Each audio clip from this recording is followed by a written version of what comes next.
नेपाल मुद्दों को लेकर कांग्रेस प्रवक्ता और बीजेपी प्रवक्ता में हुई जोरदार बहस। जानने के लिए बने रहिए इस वीडियो में।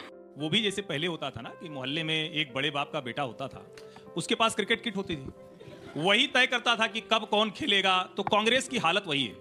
दुर्भाग्य ये कि अभी आलोक शर्मा जी ने कहा कि कांग्रेस ने इस देश का संविधान और लोकतंत्र बचा दिया। कमाल हो गया भाई, भारत की भूमिका सारा कुछ कांग्रेस बचाती है, यानी कांग्रेस को दिल्ली राजशाही ले आओ ना। कह दो कि सोनिया जी राजमाता है, इनके पुत्र युवराज हैं, उनके पुत्र नहीं और कोई। कमाल कर दिया। भारत जैसे देश में जो दुनिया में लोकतंत्र की जननी है, मदर ऑफ डेमोक्रेसी है, उसको आप ये सब सिखा रहे हैं। और राहुल गांधी को यही सिखाकर यही अहंकार हो गया है कि वो उपराष्ट्रपति के शपथ ग्रहण में नहीं जाएंगे, वो लाल किले पर 15 अगस्त को नहीं जाएंगे, वो किसी भी ऐसे अवसर पर नहीं जाएंगे जब उनको लीडर ऑफ अपोजिशन के नाते संवैधानिक दायित्व निभाना चाहिए। और ये देश का नौजवान उनको सुनता रहे। अब एक के घर में क्रिकेट किट नहीं होती, हर के घर में क्रिकेट किट है कि नहीं है।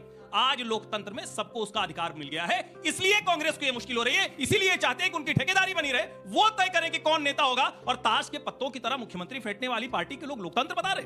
इस देश में बार बार जब मन किया तब राष्ट्रपति शासन लगा दिया। और इतनी देर से मैं देख रहा हूं आलोक शर्मा जी जो भी बता रहे थे उसमें गांधी परिवार, गांधी परिवार, गांधी परिवार। उधारी के गांधी कब तक देश को ऐसे बताते रहेंगे भाई? सत्ता मतलब लोकतंत्र है कि सत्ता मतलब कांग्रेस परिवार? इसको जरा समझिए। ठीक है, जल्दी से मेहता जी बोल रहे हो, उसके बाद देखिए, मैं दो बात कहना चाहता हूं। पहला तो ये लोकतंत्र के ऊपर बात हो रही है। जिस तरीके से माननीय प्रधानमंत्री ने पिछले 10-11 सालों से लोकतंत्र की छल्ली कर दिया है, संविधान के मूल्यों को तीतर बितर कर दिया है। लोकतंत्र की परिभाषा जो है भारतीय जनता पार्टी या फिर उनके जो स्पेशल लोग आते हैं उनसे हमें सीखने की आवश्यकता नहीं है। जिस तरीके से आपने अशोक के चक्र को धूमिल किया है, आने वाला जो बिहार है, इलेक्शन है बिहार में 2 महीने बाद, वो आपको सबक सिखाएगा। जहां तक बात रही नेपाल के ऊपर, बिहार बॉर्डर स्टेट है, आपके फॉरेन पॉलिसी का फेलियर का जो हिसाब बिहार मांगेगा। आपको पता है नेपाल में जब भी प्रधानमंत्री बने हैं, इतिहास गवाह है, पहला टूर उनका इंडिया का होता था, लेकिन इस बार ओली साहब का जो टूर जब प्रधानमंत्री बने तो वो चाइना का टूर हुआ। और चाइना का जो लैंग्वेज है नेपाल के सिलेबस में इंक्लूड किया गया। आप कहां थे? हमारा जो फॉरेन पॉलिसी है, चाहे श्रीलंका हो, बांग्लादेश हो, अफगानिस्तान, पाकिस्तान, सभी के साथ तहस नहस हो गया है।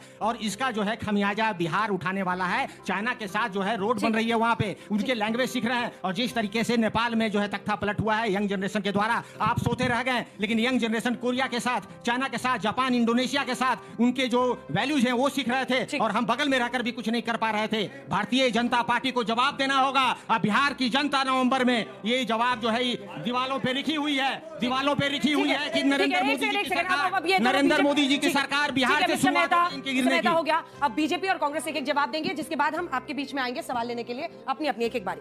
ये परिवारवादी झूठे हैं जो हर बात पे झूठ बोले। भारत सीखेगा श्रीलंका से, भारत सीखेगा बांग्लादेश से। अरे भारत से दुनिया सीख रही है और ये बात कर रहे हैं। क्या चाहते हैं ये देश के अंदर? जो बात कर ये लोग झूठे। आप सब युवा मुझे जो परिस्थितियां हैं आरजेडी वाले अशोक स्तंभ को बेकार कहने वाले इनका नेता तेजस्वी यादव। ये रहा वीडियो तेजस्वी यादव का, मैं आपको इसको दिखाना था। सुनिए, जब इनसे पूछा गया ये बोल, अशोक स्तंभ को तहस नहस किया जाता है, आरजेडी वाले कहते हैं फालतू है देश का लोकतंत्र। सुनिए, संविधान के मूल्यों को आप इस तरीके से बात मत कीजिए। ये झूठे कांग्रेस इलेक्शन कमीशन ने झूठ बोल रहे थे। सुनिए, ये झूठे आलोक शर्मा और कांग्रेस पार्टी जब पूछा गया कि कैसे लोकतंत्र में वोट चोरी होती है, ये देखिए। मुख्यमंत्री है वो अपमान कर रहे हैं, एक बार नहीं दो बार, वो तो खबर आप लोग चलाते नहीं। कहां का कौन क्या कर रहा है? ये ऑडियो आ रहा है, उसका ऑडियो आ रहा है। मैं वापस से चलाऊंगा, माफी चाहता हूं, मैं एक बार वापस चलाऊंगा। देखिए, अरे दिमाग में कुछ है कि नहीं कि गूगल में ही है? अरे बेटा तुम तो लालटेन दे दिया बिहार को, मैं तो गूगल दे रहा हूं। कम से कम देश आगे बढ़ेगा। लालटेन लेके घुमा दिया बिहार के अंदर। हम तो फ्री बिजली दे रहे हैं, और नहीं तो क्या गूगल ही पढ़ना, लालटेन में पढ़ना, इनके साल हो जाएगा। ठीक है, अब आलोक जी बोलेंगे, प्लीज रुकिए मेहता जी। आलोक जी का जवाब, जिसके बाद हम जनता के बीच जाएंगे। मुझे लगता है तीर कमान जिसके साथ चलते हैं वो लालटेन से भी पुराना है, इसलिए लालटेन रोशनी तो देता है कम से कम। तीर कमान हमेशा विनाशकारी या मृत्यु के लिए निकलता है। खैर, समझ जिसकी जैसी। वापस आते हैं। देखिए, सबक चाहे वो श्रीलंका हो चाहे नेपाल हो, सबसे लेना चाहिए।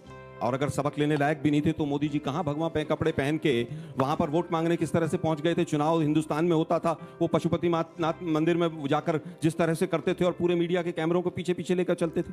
अगर वहां से सीखने का कुछ नहीं था तो मैं समझता हूं कि जिस देश से आपका रोटी और बेटी का संबंध रहा हो वहां से भी सीखना चाहिए। बांग्लादेश इसी भारत राष्ट्र का हिस्सा था, हम ही ने 2 टुकड़े किए थे, वहां से भी सीखना चाहिए। और श्रीलंका जहां पर अडानी को मोदी जी ठेके दिलवाने गए थे, वहां से भी सीखना चाहिए। और यहां तक के मालदीव से भी सीखना चाहिए, रशिया से भी सीखना चाहिए। जो फॉर्मर यूएसएसआर था उसका जिस तरह से टुकड़े हुए, वो हम उतने मजबूत नहीं है जितना मजबूत होता। और जो अगर सीखने की बात नहीं कहता हो वो अहंकारी होता है। आज तक पर सर्वे चला था बिहार का ही, 34% बेरोजगारी मुद्दा है वहां पर, जहां पर इनकी